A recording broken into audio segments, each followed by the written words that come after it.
Hello guys. आज करेंगे हम प्लाजो की स्टिचिंग। तो ये मैंने प्लाजो की कटिंग करके रखी है। अब मैं इसकी स्टिचिंग बताऊंगी किस प्रकार से करते हैं। तो सबसे पहले लेंगे हम फ्रंट वाले पार्ट, इसकी हम आसन की सिलाई लगाएंगे।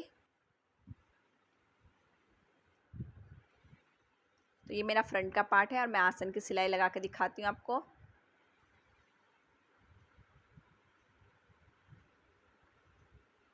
तो ये हमारी सिलाई लग चुकी। अब इसको मैं दिखाऊंगी आपको खोल के कि सिलाई के बाद में दोनों पार्ट जुड़ के इस प्रकार से लगेंगे। ठीक इसी प्रकार से हमने बैक साइड के पार्ट की सिलाई लगानी है। तो बैक साइड का आसन स्टिच करना है।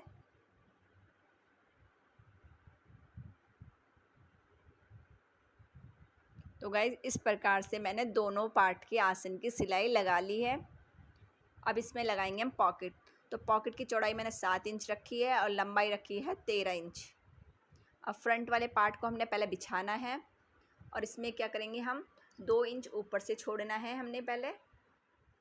फिर इसके बाद में 2 इंच छोड़ने के बाद हमने 6 इंच छोड़कर एक निशान और लगाना है। यानी कि यहाँ से हमारा हाथ पॉकेट के अंदर जाता है तो 6 इंच जगह छोड़नी है। अब हमने जो पॉकेट काटी थी उसको ठीक इसी के ऊपर रखकर ऐसे ही निशान लगाना है। अब हम क्या करेंगे, निशान वाली जगह पर हमने कट लगाना है। दोनों जगह पे कट लगाने के बाद में इसको हम बराबर रखेंगे और स्टिचिंग करेंगे। यानी कि बीच वाली दूरी को हमने स्टिच करना है। ये हमारी पॉकेट की पहली सिलाई हुई है। इसके बाद गाइस हम क्या करेंगे, पॉकेट को बाहर निकालने के बाद पलट देते हैं। अंदर की तरफ इसको पलटेंगे, यानी कि 2 इंच बाहर को निकालने के बाद हमने ऊपर से एक सिलाई लगानी है। इससे हमारी पॉकेट बैठ जाती है।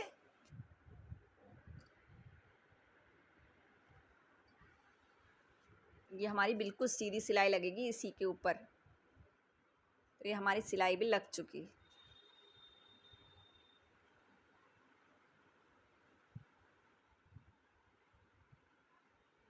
सिलाई लगाने के बाद गाइस हमने क्या करना है, पॉकेट को पलटना है, यानी कि उल्टी साइड से। ये सीधा है, हमारा ये मार्जिन अंदर जाएगा, इसलिए हमने इसको पलट कर सिलाई लगानी है जिससे कि हमारी बाहर मार्जिन ना दिखाई दे। तो पहले हम उल्टी साइड से सिलाई लगाएंगे इसमें।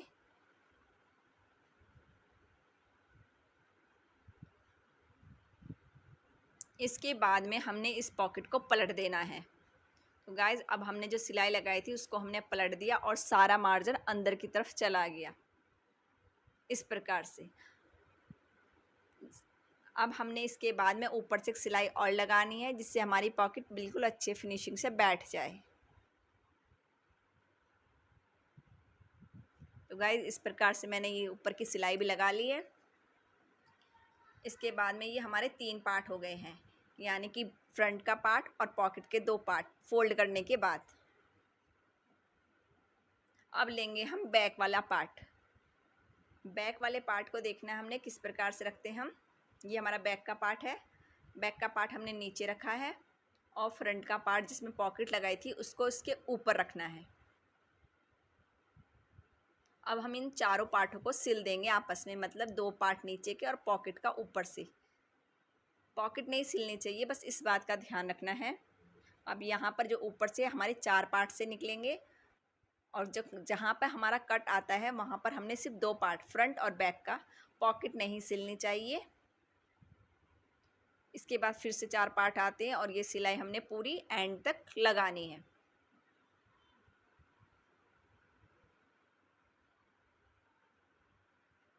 यानी कि मोहरी तक हमने ये पूरी बराबर सीधी सिलाई लगानी है।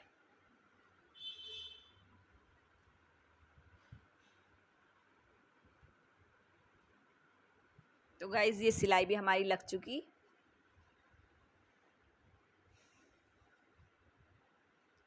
अब मैं आपको दिखाऊंगी दूसरी साइड की सिलाई हम किस प्रकार से लगाएंगे। पहले पॉकेट देख लीजिए, हमारी पॉकेट तैयार हो गई है।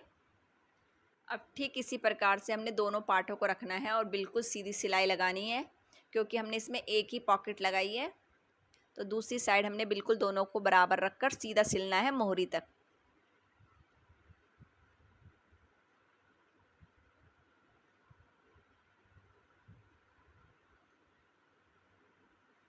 तो गाइज़ ये मेरी दूसरे पार्ट की सिलाई भी हो चुकी है, यानी कि दूसरी साइड की सिलाई भी हो चुकी है। इसके बाद हम खोल के दिखाते हैं आपको। ये पॉकेट वाला हिस्सा है, तो ये फ्रंट की तरफ आना चाहिए। तो हम सबसे पहले पॉकेट को बेल्ट की साइड से आगे की तरफ यानी कि फ्रंट की तरफ को स्टिच करेंगे।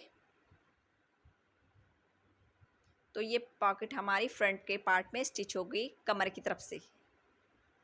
अब मैं इसमें हाथ डाल के दिखाऊंगी आपको। देखिए हमारी पॉकेट तैयार हो गई।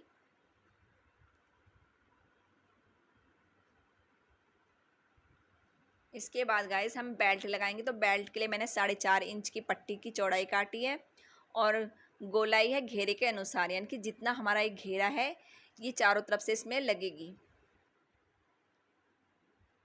अगर कम पड़ती है तो आप जोड़ भी लगा सकते हैं बेल्ट की पट्टी में। इसमें हमारी इलास्टिक पड़ती है। अब हमने क्या करना है, पार्ट को उल्टा रखना है, यानी कि प्लाजो जो हमने स्टिच किया है उसको उल्टे में, बेल्ट उसके ऊपर रखनी है। हम उल्टे में इसलिए लगाते हैं क्योंकि जब हम इसको पलटेंगे तो इसमें अच्छी फिनिशिंग आएगी। इस प्रकार से हमारी पॉकेट इसके नीचे आ गई, ये बेल्ट के नीचे। अब हम इसको पलट लेते हैं फ्रंट की तरफ को। तो गाइस ये मैंने पलट दिया बेल्ट पट्टी को, स्टिच करने के बाद में दोबारा से पलट दी है और इसके बीच में जाएगी हमारी इलास्टिक। तो अब हमने ये पट्टी जो थी 4.5 इंच की, इसको बराबर गोलाई में स्टिच करनी है।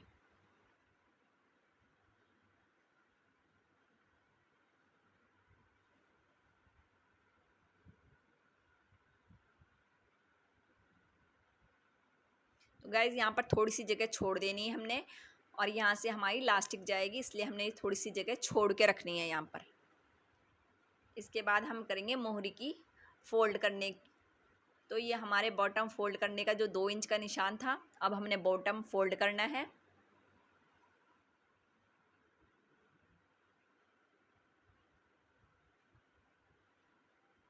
हमारा एक बॉटम फोल्ड हो गया। इसी प्रकार से हमने दूसरे मोहरी का भी बॉटम फोल्ड करना है।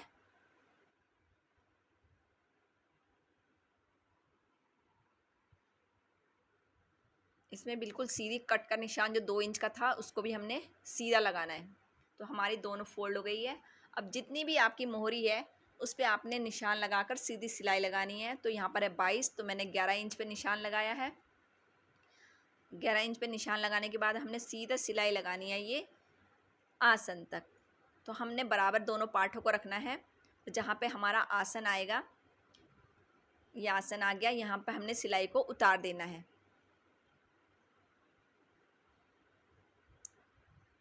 इसके बाद गाइज हम दूसरी मोहरी की सिलाई लगाएंगे।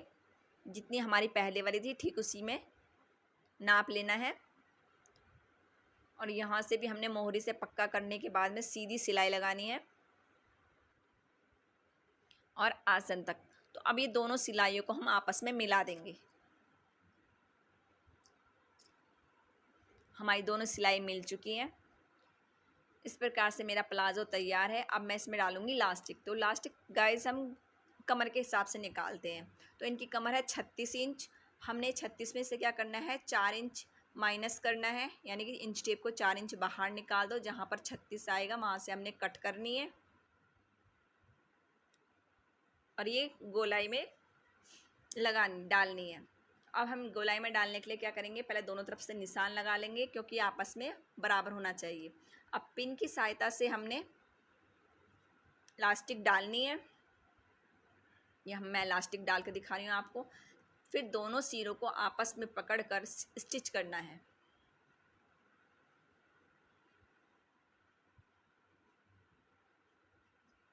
इस प्रकार से हम इलास्टिक को पक्का कर लेते हैं। अब गैस सारी इलास्टिक को हमने बराबर सिल देना है, मतलब जहाँ पर हमारी ये दूरी थी इलास्टिक की उसको हमने स्टिच करके बंद कर देना। पहले जहाँ से हमने इलास्टिक डाली, अब इलास्टिक को बराबर खींचना है और बीच में एक सिलाई लगानी है। इलास्टिक को खींचते जाना है और बराबर सिलाई लगाते जानी है, लेकिन याद रखें कि गैदर एक तरफ इकट्ठा ना हो। इस प्रकार से मेरे प्लाजो में इलास्टिक भी डल चुकी। अब मैं इसका फाइनल लुक दिखाऊंगी आपको। तो गाइज़ ये मेरा प्लाजो तैयार हो गया है। अगर आपको ये वीडियो पसंद आए तो प्लीज़ लाइक और सब्सक्राइब ज़रूर कीजिए। मैं आपको पूरा दिखाती हूँ इसमें पॉकेट किस प्रकार से है। तो गाइस ये मेरी पॉकेट है,